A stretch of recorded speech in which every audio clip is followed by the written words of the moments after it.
Hello, this is Kim with Standing on Solid Ground. I am the host of this motivational and inspirational podcast. And today's word of the day, transgression. An act that goes against a law, rule, or code of conduct, and offense. Then we can go to the King James Dictionary, transgression, wrongdoing, a violation of a law. Surely thou hast spoken in my name, in mine hearing, and I have heard the voice of thy words, saying, I am clean without transgression. I am innocent, neither is there iniquity in me. And this is Job 33 8 and 9. The Bible meaning of transgression. A transgression is something that is against a command or law. Whether you are cheating on a test or cheating on a spouse, you are committing transgressions that are not easily forgiven. A transgression can be failure to do your duty. A sin is a transgression against God. Now, I know that we have seen the word transgression written or transgress in the Bible quite a few times in regards to one's behavior or one's demeanor in different stances. Now, they have labeled it what are the four different types of transgression. Four major transgressions are here considered in the context of romantic relationships: infidelity, sexual, emotional, and communicative, jealousy, deception, hurtful communication. Predictors or outcomes of these relationships. Transgressions are discussed, and other transgressions are briefly considered. So we are looking at things that are definitely wrong. And sometimes wrong is more compelling for a person to do than right. Right, the right thing to do is often considered the most difficult thing to do because you have to be aware of what you're doing at all times, whether it's speaking, whether it's doing a job. Let's just say, like, you're a banker and you are hired to do a job in the bank as far as helping customers, making checks and balances, so to speak, to put money in, take money out, open up accounts, what have you. When you violate that trust, it's a transgression, because when you start taking monies away from customers, when you start taking the money away from banks, when you begin doing things for selfish purposes, that is when it is considered a transgression, because you have allowed your emotional and your financial situation kick in to overthrow the duty that you are hired to do. And this is where the transgressions come in. We are very vulnerable in whatever we do, whether it's a relationship, whether it's our jobs, whether it's our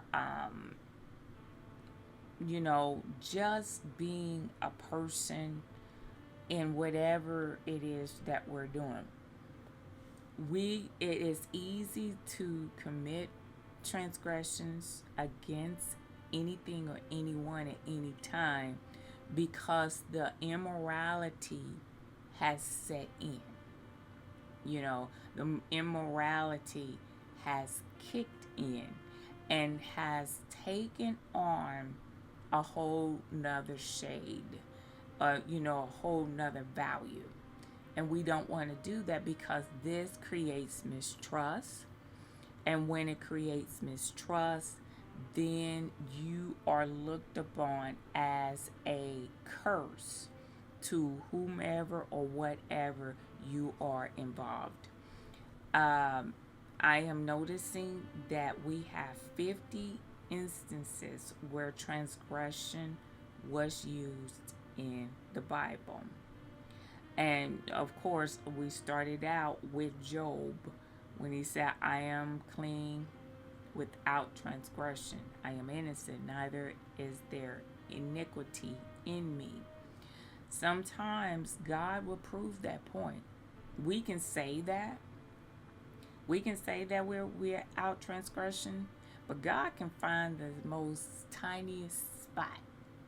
You think your garment is so clean and without any wrinkles or blemishes, and God can find that one little spot. And he said, yes, you do. There it is.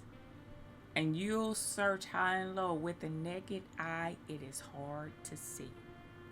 We can only see a person on the outside, but God pays attention to the heart. And that is where we need to begin focusing, is on our heart. Transgression, as defined, is a sin against God. So anything opposite of God is a sin. Anything. Whatever is opposite of God is a sin.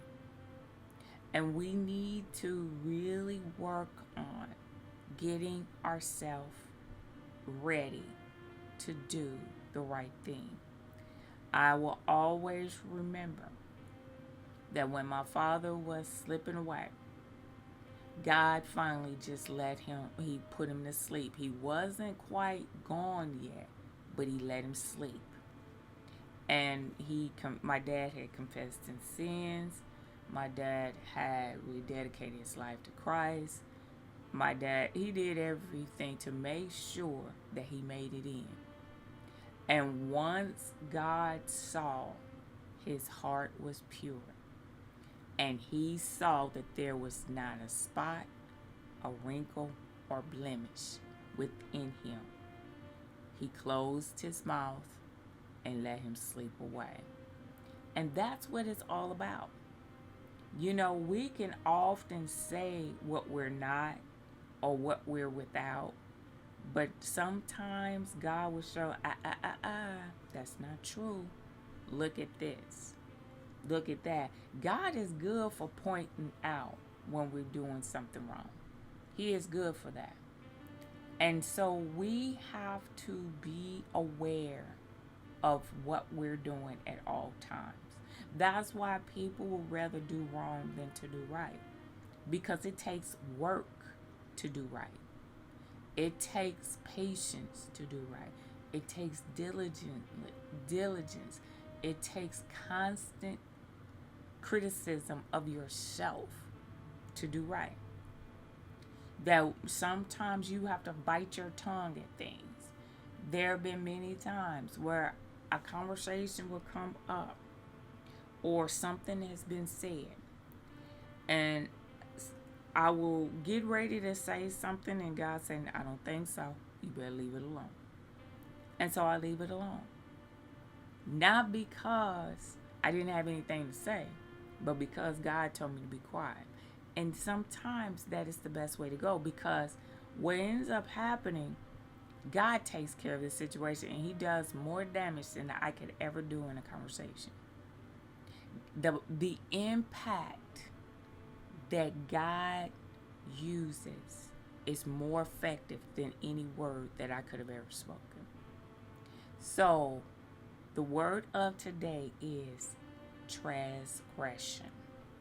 And we have defined it as, in several definitions for it, but a sin against God is immoral. Technically, that is what that is meaning.